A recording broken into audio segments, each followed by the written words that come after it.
স্বাগতম সবাইকে আমার আরেকটি নতুন ভিডিওতে।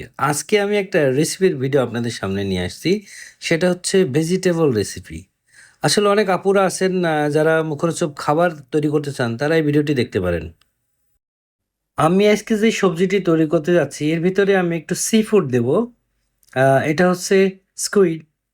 আহ, এটা একটু বড় সাইজ, বাট আমি পুরোটা দেবো না, আমি অল্প অংশ বিশেষ দেবো।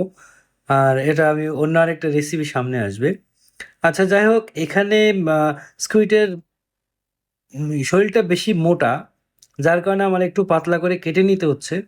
আমি অর্ধ অর্ধ করে কেটে নিচ্ছি সহজে সিদ্ধ হওয়ার জন্য। আহ, আপনারা ছোট সাইজও নিতে পারেন। আমি একটু ডিজাইন করার জন্য এটা করলাম আর কি, একটু বড় সাইজেরটা নিছি।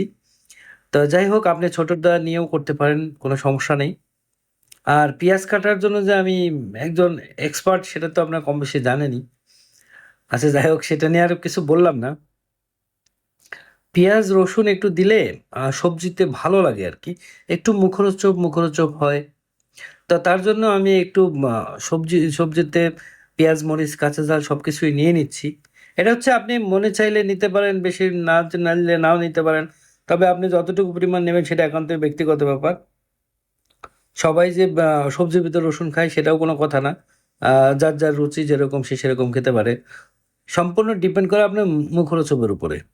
আমি ব্রকলিটা কেটে নিচ্ছি ছোট ছোট করে। আহ, সৌন্দর্য যে যেরকম চায় আর কি, আমার কাছে যেরকম ভালো লাগতেছে আমি কাটতেছি, আপনার যেরকম ভালো লাগে আপনি কেটে নিন। এবার আমি এর ভিতরে দেব ক্যাপসিকাম।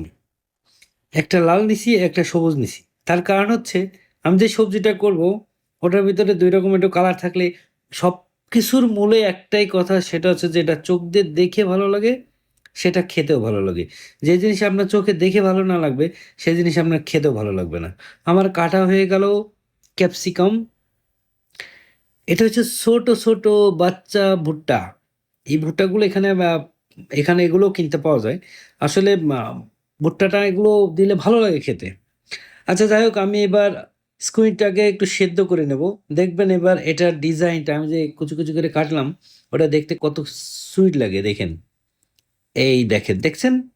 এটার জন্য আমি একটু বড় সাইজের নিছি এবং ওগুলোকে ওইভাবে কেটে কেটে নিছি। সিদ্ধ করে নিলাম, কারণ সামুদ্রিক জিনিস একটু গন্ধ থাকতেই পারে। অনেকে অনেক কিছু খেতে পারে না, আমার কাছে এটা একটু গন্ধ লাগে। তাই আমি একটু সিদ্ধ করে নিছি। এখানে দেখেন কমপ্লিট করা আছে স্কুইন, পেঁয়াজ মরিচ, ব্রকলি, ক্যাপসিকাম এবং ভুট্টা। এবার আমি রান্নার প্রসেসে চলে যাব। দিয়ে দিলাম হালকা একটু তেল। তেল ছাড়া তো সবজি ভালো লাগবে না, একটু হালকা তেল দিতে হবে। এবার পেঁয়াজ মরিচ সব কিছু দিয়ে ওগুলোকে সুন্দর মতন একটু নেড়ে চেড়ে নিলাম। দিয়ে দিলাম একটু লবণ।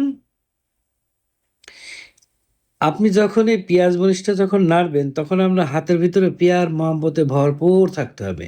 যদি ভরপুর পেয়ার মহব্বত না থাকে, তাহলে এটা আপনি করতে পারবেন না। আহ, এটা করতে গেলে অবশ্যই আপনি একটু ঠান্ডা মেজাজের মানুষ হতে হবে। আচ্ছা, যাই হোক, দেওয়া শেষ। এবার আমি স্কুইডটা দিয়ে দিলাম। আমি স্টেপ বাই স্টেপ প্রত্যেকটা জিনিসই দেব, কিন্তু এক একটা জিনিস দেওয়ার পর আমার একটু নাড়তে হবে। এই যে ক্যাপসিকামটা দিয়ে দিছি। এবার দিয়ে দিলাম ব্রকলি। ব্রকলিটা একটু দেরি করে দিলাম, কারণ এটা খুব সহজে ভেঙে চুরে গুঁড়ো হয়ে যায়, খিচুড়ি হয়ে যাবে এর জন্য। এবার দিয়ে দিলাম ভুট্টা। এবার আপনি আপনার কোমল হাত দিয়ে সুন্দরভাবে এটা নাড়তে থাকুন। আমার হাতটা বেশি একটা কোমল না, যার কারণে আমি একটু ব্যস্ত ব্যস্ত করতেছি। আর হালকা একটু পানি দিয়ে দিছি, এটা দ্রুত সিদ্ধ হওয়ার জন্য। যেহেতু সবজি বেশি করে নাড়াচাড়া করলে এটা স্বাদটা নষ্ট হয়ে যাবে, এর জন্য হালকা একটু পানি দিছি যেন প্রপারলি সিদ্ধটা হয়ে যায়।